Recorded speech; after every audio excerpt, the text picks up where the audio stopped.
The 48 Laws of Power by Robert Greene. Law number 10. Infection. Avoid the unhappy and unlucky. You can die from someone else's misery. Emotional states are as infectious as diseases. You may feel you are helping the drowning man, but you're only precipitating your own disaster. The unfortunate sometimes draw misfortune on themselves. They will also draw it on you. Associate with the happy and fortunate instead. Born in Limerick, Ireland in 1818, Marie Gilbert came to Paris in the 1840s to make her fortune as a dancer and performer. Taking the name Lola Montez, her mother was of distant Spanish descent, she claimed to be a flamenco dancer from Spain. By 1845, her career was languishing, and to survive, she became a courtesan. Quickly, one of the more successful in Paris. Only one man could salvage Lola's dancing career, Alexandre Dujarier, owner of the newspaper with the largest circulation in France, and also the newspaper's drama critic. She decided to woo and conquer him. Investigating his habits, she discovered that he went riding every morning. An excellent horsewoman herself, she rode out one morning and accidentally ran into him. Soon they were riding together every day. A few weeks later, Lola moved into his apartment. For a while, the two were happy together. With his help, Lola began to revive her dancing career.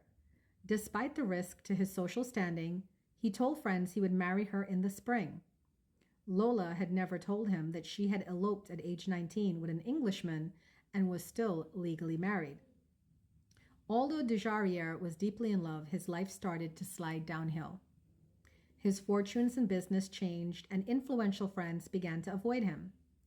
One night, he was invited to a party attended by some of the wealthiest young men in Paris. Lola wanted to go too, but he would not allow it. They had their first quarrel, and he attended the party by himself. There, hopelessly drunk, he insulted an influential drama critic, Jean-Baptiste Rosamond de Beauvois, perhaps because of something the critic had said about Lola. The following morning, Beauvois challenged him to a duel. He was one of the best pistol shots in France. Dujarier tried to apologize, but the duel took place and he was shot and killed. Thus ended the life of one of the most promising young men of Paris society. Devastated, Lola left Paris. In 1846, Lola found herself in Munich, where she decided to woo and conquer King Ludwig of Bavaria. The best way to Ludwig, she discovered, was through his aide-de-camp, Count Otto von Retchenberg, a man with a fondness for pretty girls. One day, when the Count was breakfasting at an outdoor cafe, Lola rode by on her horse and accidentally thrown from the saddle, landing at Retchenberg's feet. The Count rushed to help her and was enchanted. He promised to introduce her to the king. He arranged an audience with the king for Lola, but when she arrived, she could hear the king saying he was too busy to meet a favor-seeking stranger. Lola pushed aside the sentries and entered his room anyway. In the process, the front of her dress somehow got torn, perhaps by her, perhaps by the sentries, and to the astonishment of all, most especially the king, her bare breasts were brazenly exposed. Lola was granted her audience with Ludwig. 55 hours later, she made her debut on the Bavarian stage. The reviews were terrible, but that did not stop Ludwig from arranging more performances. Ludwig was, in his own words, bewitched by Lola. He started to appear in public with her on his arm, and then he bought and furnished an apartment for her on one of Munich's most fashionable boulevards. Although he had been known as a miser and was not given to flights of fancy, he started to shower her with gifts and write poetry for her. Now, his favorite mistress, she could catapulted to fame and fortune overnight. Lola began to lose her sense of proportion. One day when she was out riding, an elderly man rode ahead of her, a bit too slowly for her liking. Unable to pass him, she began to slash him with her riding crop. On another occasion, she took her dog unleashed out for a stroll. The dog attacked a passerby, but instead of helping the man get the dog away, she whipped him with the leash. Incidents like this infuriated the stolid citizens of Bavaria, but Ludwig stood by Lola. and even had her naturalized as a Bavarian citizen.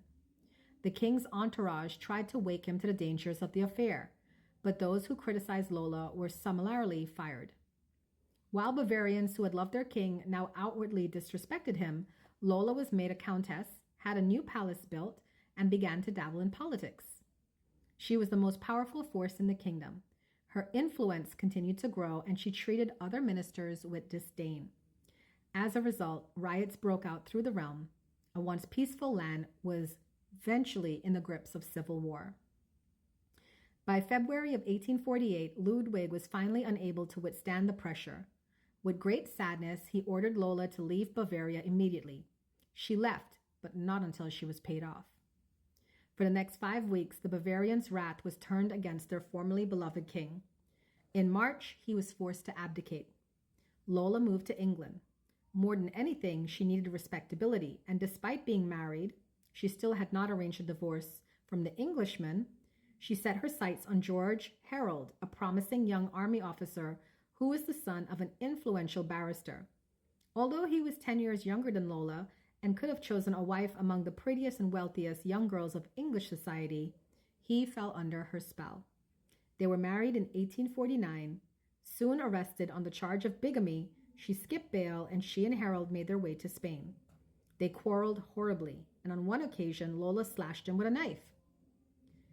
Finally, she drove him away. Returning to England, he found he had lost his position in the army. Ostracized from English society, he moved to Portugal, where he lived in poverty. After a few months, his life ended in a boating accident. A few years later, the man who published Lola Montez's autobiography went bankrupt.